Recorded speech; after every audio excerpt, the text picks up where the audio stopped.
Hey there, I'm Julie. Let me lay this out straight, running a business ain't no cakewalk, but it's all I've known since Pop's passed. Dad was a self-made man, built a sports nutrition empire from the ground up. When he was gone, it fell to me and my big bro, Max, to keep the ship steady. He took the helm as CEO, and I jumped into the HR director's chair. It was early October, crisp leaves, you know the drill. Max and I were holed up in his office, one of those typical mornings, jam-packed with meetings and decisions. Julie, we need to double-check these hiring protocols. We can't afford slip-ups, Max said, shuffling papers like they were hot potatoes. Got it, Max. I'll tighten up the interviews. No more duds, promise. I shot back, scribbling notes. Our chatter was cut short by Linda, Max's assistant, poking her head in. Max, your 10 o'clock is here. Max nodded. Thanks, Linda. Let's wrap this up, Julie. Remember, quality over quantity. That evening, unwinding was on the agenda, so I hit up a local bar with some pals. Little did I know, life had a curveball lined up. That's where I bumped into Jake. Sports journalist, flashy blogger type, always with a camera in hand. He had that cheeky grin, said he recognized me from some industry bash. You're Julie, right? The nutrition guru, he said, sidling up to the bar where I was perched. Guilty as charged. And you're Jake, the sports pundit who can't hold his liquor. I quipped, recalling his less than stellar performance at a recent event. Jake laughed, his ego intact. Fair shot. But let me make it up to you. Can I buy you a drink? I was about to brush him off, but curiosity got the better of me. Sure, why not? But keep it classy, no beer goggle specials. As the night wore on, Jake's charm wasn't just the booze talking. He was smart, knew his stuff. But I wasn't one to dive headfirst without checking the water. A few months later, things got serious, and Max, always the protective type, called me for a chat in his office, which looked more like a fortress with all its plush trappings. Julie, about Jake, Max started, no hellos, no how are yas. You sure about this guy? He's slicker than a wet driveway. I know, Max. But he's different. At least, he seems like it. I defended, knowing full well Max's meter for BS was off the charts. Max leaned in, his voice low. Just watch yourself. And for heaven's sake, get a prenup. Don't let him near the finances. Relax, big bro. It's under control. We'll sort the prenup. Jake wasn't thrilled about the prenup talk, thought it was a trust breaker. But too bad, it was non-negotiable. So, he signed. Grumbling, but signed all the same. Settling into married life with Jake felt like stepping onto a roller coaster that only went up, at first. Jake moved into my place, a sprawling house that Dad left me. It was more space than I ever needed, but soon enough, Jake made sure it felt like a celebrity hotspot. One lazy Saturday morning, I found Jake in the garden, setting up a tripod with his camera pointed at the house. He was framing the shot like he was directing a blockbuster.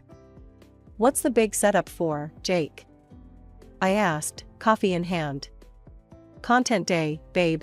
Gotta keep the feed fresh, he said without looking up. This backdrop is gold, makes for killer views. You mean my house? I frowned. Just make sure you don't tell everyone it's yours. Jake chuckled, patting me on the shoulder as if I'd told a good joke. Relax, Julie. It's all showbiz. You get it, right? Gotta sell the dream.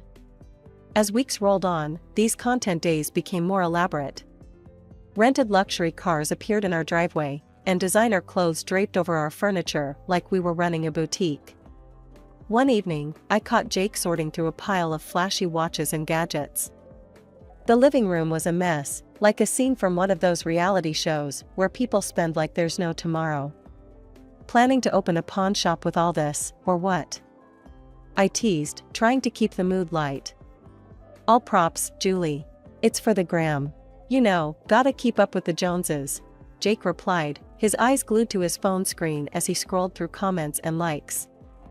It wasn't just the props. Bills started piling up, too. Jake made sure we were seen at every hotspot in town, all while the credit card bills stacked like a house of cards. One night, I came home to find Jake in the midst of what looked like a mini film crew in our living room.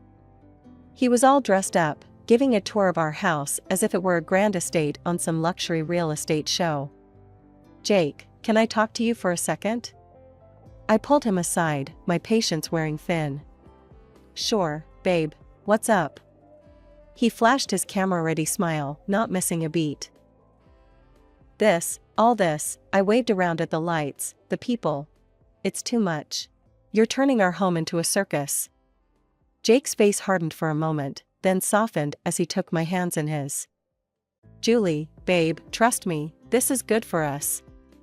These videos? They're blowing up. It's all about branding, babe. We're getting tons of traction here. Just enjoy the ride." One evening over a casual dinner at home, which had become a rarity given our hectic schedules, Jake brought up an idea that initially sounded promising. "Hey, Julie, I've been thinking," Jake started, his tone casual as he passed me the salad bowl. "Why not use my blog to give the family business a little boost? I could do a feature on the sports nutrition products. It'd be a fun project." I was intrigued, if a bit cautious. Mixing personal and professional wasn't always a recipe for success. "Really? That sounds great, but how much is this going to cost us?" I asked, trying to tread lightly. Jake smiled, waving his hand dismissively as he took another bite. "Oh, come on, it's family. I wouldn't charge you guys. We'll do it for free. Just think of the exposure it could bring." The next day, full of optimism, I brought Jake to Max's office to discuss the proposal. I figured it would be a straightforward meeting. After all, Jake was offering to do the promo for free. Walking into Max's office, I felt a buoyant sense of pride in Jake's generous offer. "Max, Jake has a great idea to boost our product line through his blog," I began, smiling at Jake. Jake nodded and took over with confidence. "Thanks, Julie. So, Max, I've got a decent follower base, and I was thinking of shooting some high-quality videos about your products. Put them up on my blog, maybe even do a series. It could really drive some traffic and increase sales. Best part? I'm happy to do it as a family favor." Max seemed pleasantly surprised, leaning back in his chair with a cautious smile. "Really? That's a generous offer, Jake. It sounds like a good opportunity for some extra visibility. What's the catch?" Jake hesitated just a moment too long before delivering the bombshell. "Well, when I said free, I meant no out-of-pocket costs up front. But to cover production quality, editing, marketing, I'd need about 25 grand. The room's temperature seemed to drop several degrees. Max's face hardened, and I felt my own smile falter into confusion. $25,000?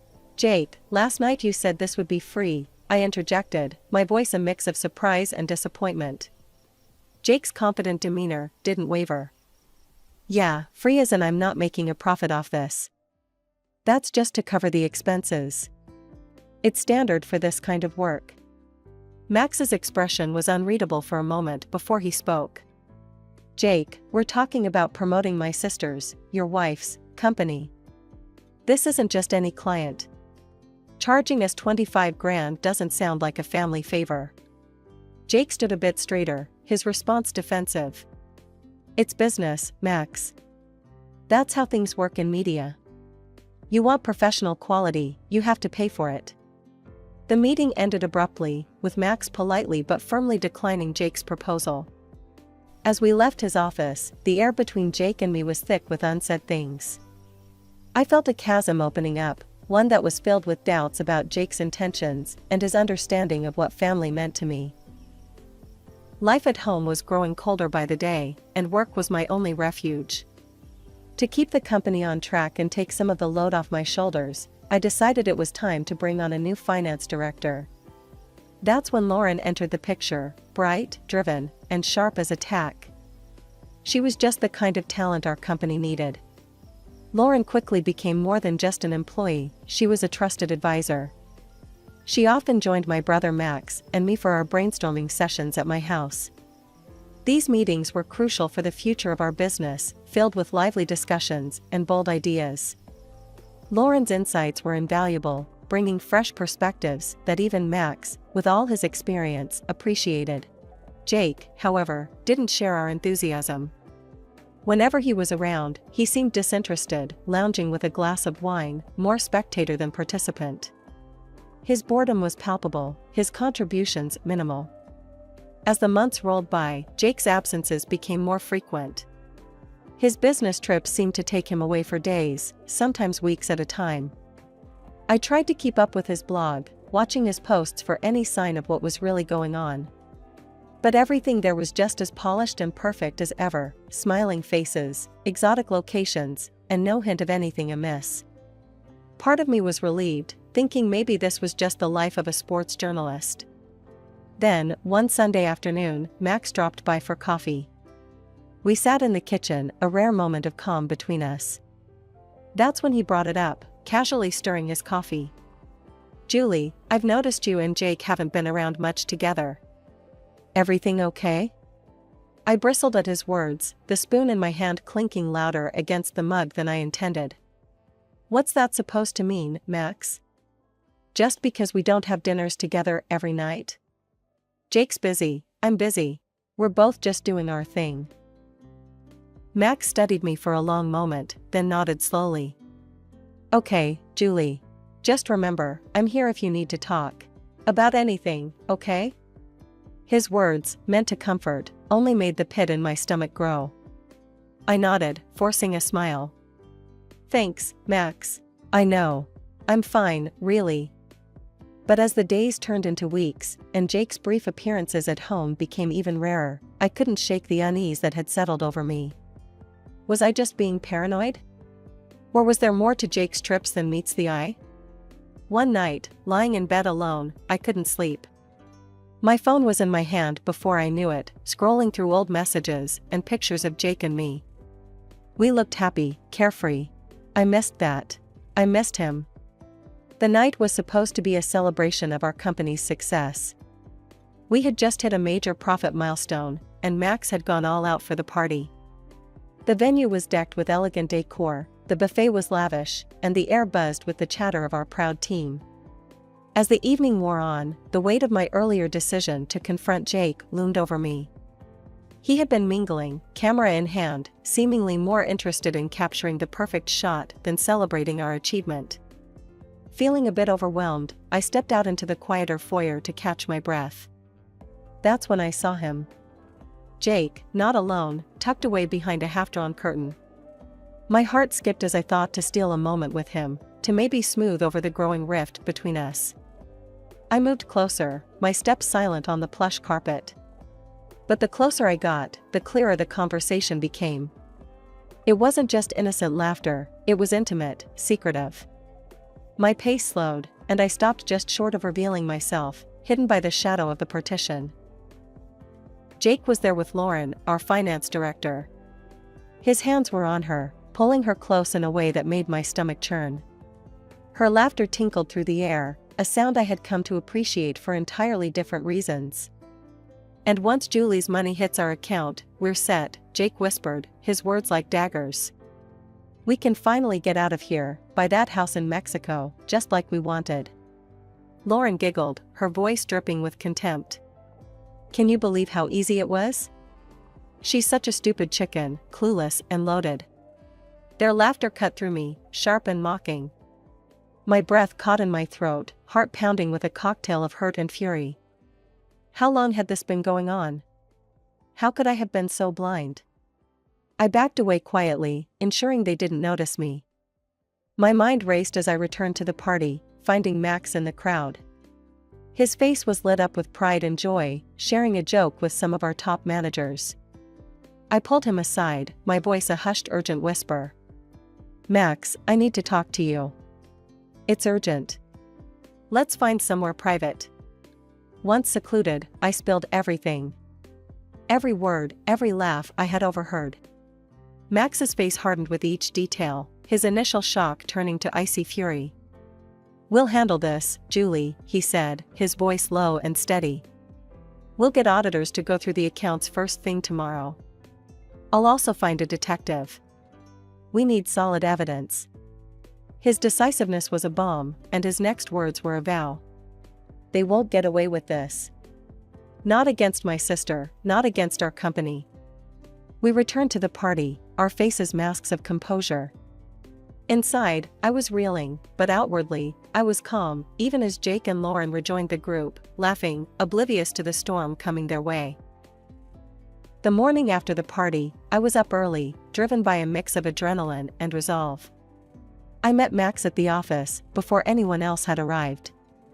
He had already lined up meetings with some of the best auditors in the city and was on the phone trying to secure a reputable private detective. "Julie, I've got someone coming in at 9. He's supposed to be one of the best," Max said as soon as I walked into his office. His face was stern, the lines around his eyes deeper than usual. The auditors arrived, a team of 3, each with a laptop and a briefcase full of what I assumed were tools of their trade. They set up in one of our conference rooms, and Max and I briefed them on the situation without going into too many personal details. "We've noticed some discrepancies in our accounts, small transactions that don't add up," Max explained, his voice firm. "We need a thorough check of all transactions for the past 6 months." The lead auditor, a sharp-eyed woman named Janet, nodded. "We'll start with the bank statements, cross-reference them with your ledgers, and track every transaction. It might take a few days, but we'll find out where your money's been going." Later that afternoon, the private detective Max had hired came in. He was a middle-aged man named Carl, with a demeanor that was all business. "Mr. Marshall told me you're dealing with potential internal fraud," Carl said, settling into the chair in Max's office. "Yes, and possibly more than that," I said, meeting his gaze. "We think it's linked to a personal matter as well." Carl nodded, jotting down notes. "I'll need access to certain information, bank records, employee details, communications if possible. Anything that can help paint a clearer picture of what's been going on." As the days passed, the atmosphere in the office was tense. I continued to work, interact with staff, and even speak with Jake and Lauren, though every conversation felt like walking on glass shards. Finally, the auditors called us into the conference room to present their findings. The news was as bad as we feared. Janet laid it out for us. We found numerous irregular transactions, totaling just over $2 million. All directed to an account that, after some digging, appears to be in Mr. Jake Thompson's name. I sat there, numb, the finality of it all settling in my stomach like lead. But there was more. Carl had his report ready too. "I've been following Mr. Thompson and Ms. Lauren Aronson. They've been careful, but not careful enough. I've got photos of them together, receipts for a car he bought her, and jewelry. Lots of it." He laid the photos on the table, each one a knife in my heart. "They've also bought tickets to Mexico. Looks like they plan to leave in 4 months. And there's this," Carl continued, handing over a document. "Mr. Thompson has secured a job with a media company in Mexico, under a work visa processed 2 months ago." I listened, each word Carl said fueling the cold fire inside me. "Anything else?" I asked, my voice steady. "They're waiting on a final transfer of funds into their account. Looks like they're planning one big score before they leave," Carl concluded. As we wrapped up, I knew what had to be done. The pain of betrayal was deep, but it sharpened my resolve. Jake and Lauren would pay for their treachery, and I would make sure of it. As the end of the year neared, I planned a pre-Christmas celebration like no other. The famous restaurant, decked in holiday style, filled quickly with the buzz of excited employees. I knew Jake would see this as another opportunity to showcase his glamorous life, oblivious to the storm brewing. Jake entered the venue in a sharp suit, his smile wide as he narrated into his camera. "Here we are at one of the city's most exclusive spots, celebrating a fantastic year," he broadcasted live to his followers. Cameras I had installed earlier rolled quietly, capturing every moment for the climax I had meticulously planned. Midway through the evening, with applause still echoing for the employee awards, I took the stage. "Now, for a very special recognition, I announced, my voice steady despite the turmoil inside. I called Lauren up. For outstanding performance and dedication, this year's top honor goes to our finance director, Lauren Aronson. The applause was warm as she joined me on stage, a puzzled smile on her face as I handed her a beautifully wrapped box. "Open this later," I whispered, and she nodded, stepping down with her prize. Finally, it was time for the grand finale. I called Jake up to the stage, my heart pounding against my ribs. "And now, a special thanks to someone who has shared much of my life's journey," I began, my voice echoing across the room. The room quieted, all eyes on us. Jake beamed, soaking in the adoration, completely unaware. I handed him a similar box. "Please, open this now." Confusion flickered across his face as he lifted the lid, his hands trembling slightly. The color drained from his face as he stared down at the divorce papers and the stack of photographs, images of him with Lauren, unmistakable in their intimacy. The silence was deafening. Jake's eyes met mine, and I could see the realization crashing down on him. His live feed was still running, broadcasting his disgrace for all to see. "Now," I continued, turning to Lauren, who stood frozen near her seat, "would you please open your gift?" With shaking hands, Lauren unwrapped her box to reveal receipts for the luxury car Jake had bought her, and the damning account statements of the stolen money. Murmurs filled the room as the evidence displayed on a large screen behind me. "I loved a man I thought I knew," I addressed the crowd, my voice breaking the stunned silence. "But he, along with our finance director, plotted to steal not just money from our company but also our trust and future." Jake's voice cracked as he grabbed the microphone. "It was all her idea. She seduced me into this mess," he blurted, pointing a trembling finger at Lauren. Lauren's face contorted with rage as she stormed the stage. "You liar! You promised me a life together." She slapped him, the sound echoing, as the crowd gasped. Max stepped forward, placing a firm hand on my shoulder. "The police are on their way. Both of you will answer for what you've done," he declared, his voice booming over the mic. The room erupted into chaos as the police arrived, handcuffing Jake and Lauren amidst their protests. I watched, a complex knot of relief and sorrow in my chest, as they were led away. Jake's live feed of the pre-Christmas event had gone viral, catapulting the whole sordid affair into the public eye. My phone was buzzing nonstop, notifications piling up from viewers who had watched everything unfold. "Start your own blog" became a recurring suggestion. I chuckled at that. Me, a blogger? As the dust settled, the legal ramifications kicked in full force. I filed for divorce immediately, and with the evidence stacked high against Jake, it was a straightforward process. The court granted me a significant financial settlement due to his fraud and betrayal. Lauren, caught in her own web of lies, faced the courts too.